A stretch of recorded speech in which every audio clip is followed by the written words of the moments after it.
किसी ना किसी चीज़ को लेकर हमारे जीवन में बहुत सारी समस्याएं चल रही हैं। हम सभी भयभीत हैं। पूरे वायुमंडल में, पूरे वातावरण में भय की तरंगें हैं। और आप सभी चाहते होंगे कि इस भय से हमें मुक्ति कैसे मिले, यानी हमारा भय कैसे जाए, कैसे दूर हो।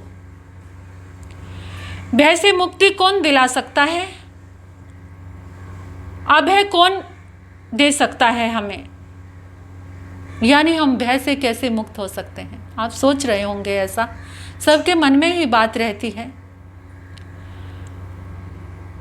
कहते हैं कि जो स्वयं भय से मुक्त होते हैं और दूसरों को भय से मुक्त करते हैं, वो भगवान होते हैं। स्वयं भी भय से मुक्त होते हैं और दूसरों को भी भय से मुक्त करते हैं, वो भगवान होते हैं। और जो भय से मुक्त हो गए, उनके साथ रहकर भी जो भयभीत हैं, वो इंसान होते हैं। जो स्वयं भी भयभीत हैं और दूसरों को भी भयभीत करते हैं, वो शैतान होते हैं।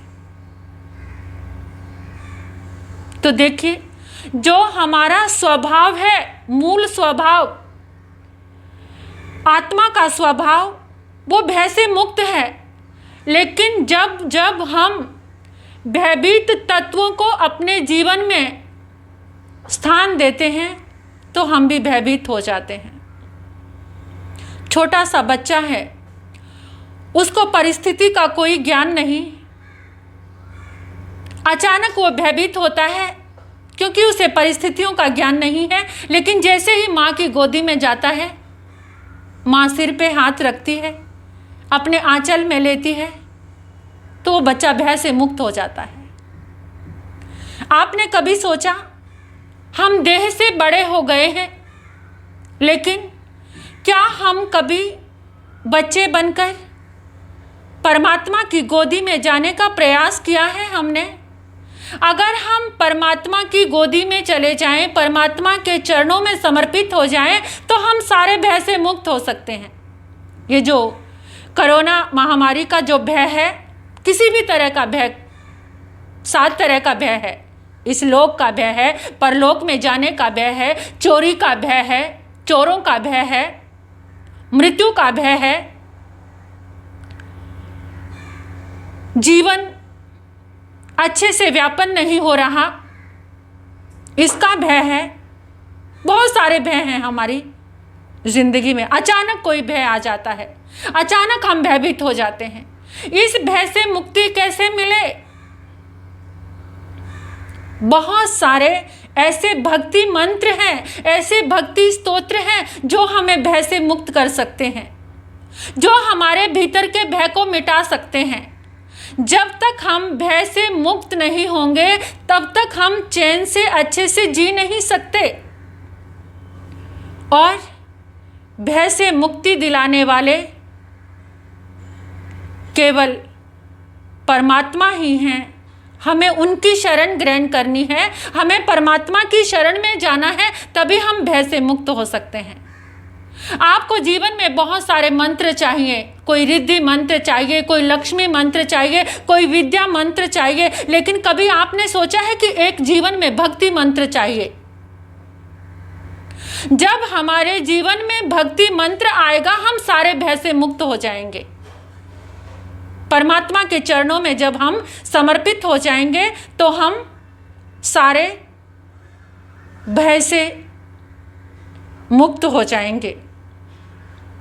परमात्मा के लिए एक शब्द आता है कि वो पूरे संसार को प्रकाशित करते हैं। लोक परिवाणं, लोक पज्योय गराणं, लोक में प्रकाश करने वाले। जब लोक में प्रकाश हुआ और जब वो प्रकाश हमारे जीवन जैसे बाहर प्रकाश होता है, तो आप देखते हैं कि जो रात्रि में जितने जीव जंतुओं की उत्पत्ति हुई थी, और जैसे ही सूर्य का प्रकाश हुआ, तो सारे जीव जंतु सुबह नहीं मिलेंगे सूर्य के प्रकाश में। यहाँ से एक बात समझ आती है कि जितने भी भय के उपद्रव हैं, चाहे वो जीव जंतुओं के उपद्रव हैं, वो भी रात्रि में ही होते हैं, यानी अंधकार में। जहां जहां अंधकार है वहीं पर उपद्रव है, परेशानी है। चोरों का भय भी कब है? रात्रि में है, अंधकार में। और अनाचार का भय भी कब है? अनाचार सबसे ज्यादा कब होते हैं? रात्रि में होते हैं। जितने भी भय की स्थितियां हैं वो अंधकार में उत्पन्न होती हैं। जब प्रकाश हो जाता है तो वहां पर उपद्रव शांत हो जाते हैं। इसी तरह से हमारे जीवन में भी जब प्रकाश होता है, कैसा प्रकाश? भक्ति का प्रकाश, परमात्मा की पूजा का, अर्चना का, स्वाध्याय का। यह जब प्रकाश हमारे जीवन में आता है तो हम भी भय से मुक्त हो सकते हैं। उसी भय से मुक्त, देखिए कितनी तरह से हम लोग भयभीत होते हैं। कभी कभार ऐसा होता है कि भय की आशंका हमें भयभीत कर देती है। आशंका जनित भय, अचानक एकदम भयभीत हो जाना, वास्तविकता नहीं है उसका भय आ जाता है हमारे जीवन में। अवास्तविकता का भय आ जाता है। जैसे सपोज करो कि रात्रि में आपके गेट पे कोई आया, उसने डोर बेल दबाई, अचानक आप भयभीत हो गए, पता नहीं रात को कौन आ गया, भयभीत हो गए। या एकदम मन में आशंका आ गई कोई चोर तो नहीं आ गया। और वास्तविक भय भी अवास्तविक हो जाता है।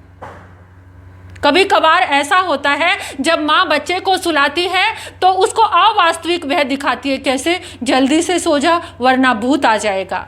भूत वास्तविक नहीं है लेकिन फिर भी माँ उसको डराती है। तो कुछ ऐसे भय हैं जो हमें परेशान, लेकिन कहने का मतलब ये है कि सारे भय से मुक्ति दिलाने वाला सिर्फ एक ही मार्ग है,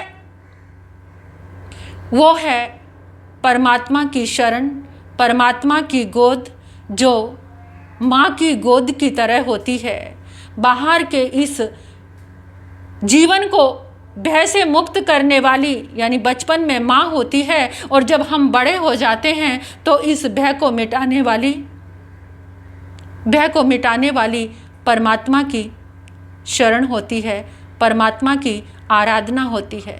आज हम इस बाहर के भय को भगाने के लिए बहुत सारी चीज़ें कर रहे हैं, क्योंकि वातावरण में सारी तरंगे भय की हैं। तो नेचुरल है वो तरंगे, क्योंकि हम भक्ति तो उतना कर नहीं रहे कि हम भय से मुक्त हो सके, अभय हो जाएं। अभय की साधना जिन्होंने की, जो अभय दाता है, उनकी तो पूजा अर्चना हम कर नहीं रहे, बल्कि दिन भर में किसको याद कर रहे हैं?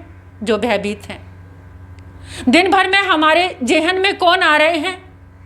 जो इस रोग से परेशान होकर, या कोई मर गए हैं, जिनकी डेथ हो गई है, या जिनको ये रोग हो गया है। किसी ना किसी तरीके से हम भय को ही याद करके और भयभीत होते जा रहे हैं। तो आज सबसे बड़ा एक मंत्र यही है कि जो स्वयं भी अभय हो गए हैं, या स्वयं जो भय से मुक्त हो गए हैं, उनको याद करना तो भय से मुक्ति का मार्ग हमें ज़रूर देगा। क्योंकि जब तक हम उनको याद नहीं करेंगे तब तक हम भय से मुक्त नहीं हो सकते।